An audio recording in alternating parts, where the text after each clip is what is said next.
Welcome to Pre-Market Analysis by Lakshmi Shri Investment and Securities Private Limited.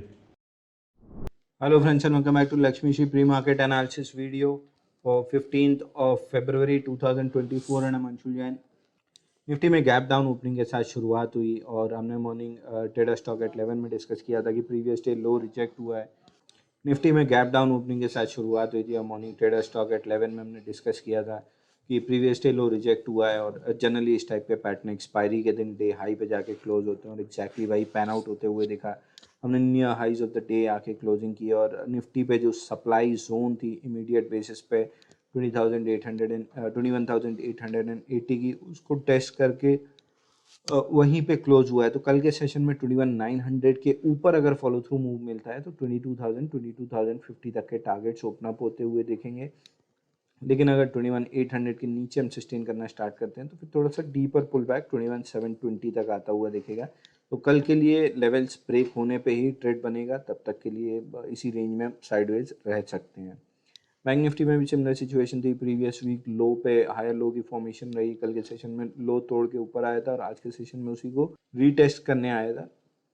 Highest point of the day पे आके हम close किए हैं। Daily chart पे 20 और 50 डे मूविंग एवरेज 20 और 55 डे मूविंग एवरेज टेस्ट होता हुआ दिखा और वहीं से लास्ट आवर में सेलिंग भी आती हुई दिखी। अब ये एक मेजर रेजिस्टेंस है, लेकिन दो बार ऑलरेडी 20 और 50 डे मूविंग एवरेज का स्प्रेड टेस्ट हो चुका है और जनरली थर्ड टेस्ट में उसको तोड़ते हुए निकल जाता है। तो यहाँ से 46,100 46,200 मेजर रेजिस्टेंस है।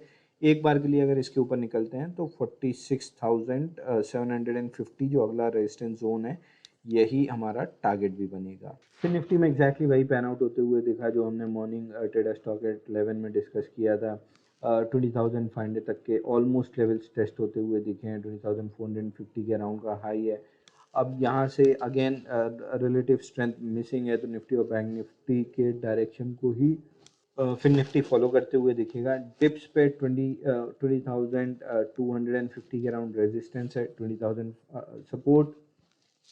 डिप्स पे 20,250 के अराउंड सपोर्ट है और 20,500 के अराउंड रेजिस्टेंस है। इस रेंज में प्रोबेबली हम साइडवेज रह सकते हैं, बट अगर निफ्टी और बैंक निफ्टी में ब्रेकआउट या ब्रेकडाउन आता है तो फिर निफ्टी पे भी फॉलो थ्रू सेम एक्शन देखने के लिए मिलेगा। लेवल्स नोट कर लिए, इन लेवल्स के बाहर अगर ट्रेड मिलता है तो फिर डायरेक्शन ऑफ दी ब्रेकआउट में ट्रेड लेना चाहिए। सुबह ट्रेडर स्टॉक एट 11 में हमने डिस्कस किया था कि सबसे ज़्यादा relative strength mid cap Nifty में है और 10,700 निकलने की देर है, इन्हें हाई बनाता हुआ दिखेगा। हालांकि 10,800 पे हम आके क्लोज किए हैं, बट प्रोबेबली कल या परसों हम इसमें फ्रेश 52 वीक हाई बनाते हुए दिखेंगे। तो यहाँ पे डिप्स में 10,700 के राउंड फ्यूचर्स लॉन्ग करके चलना चाहिए। Open instant demat and trading account with eKYC. Visit kyc.lakshmishri.com. Stock to watch की सीरीज में स्टॉक आपकी वॉच लिस्ट में होना चाहिए वो है JSW स्टील का। कल भी हमने स्टॉक को डिस्कस किया था, आज भी गैप डाउन ओपनिंग देने के बाद डे हाई पे आगे क्लोज किया है। तो 850 इस पे मेजर रेजिस्टेंस है। 850 निकलता है तो इमीडिएटली लॉन्ग इनिशिएट करना चाहिए। टारगेट ऑन अपसाइड 834 का रहेगा और 834 के ऊपर ब्रेकआउट मिलता है तो स्टॉक को ऐड करना चाहिए for a target of 874। Daily ऐसे कंटेंट के लिए हमारे वीडियो को लाइक और शेयर करें और हमारे यूट्यूब चैनल को सब्सक्राइब करके बेल आइकन दबाएं। This is actually I am signing off for the day. Thank you.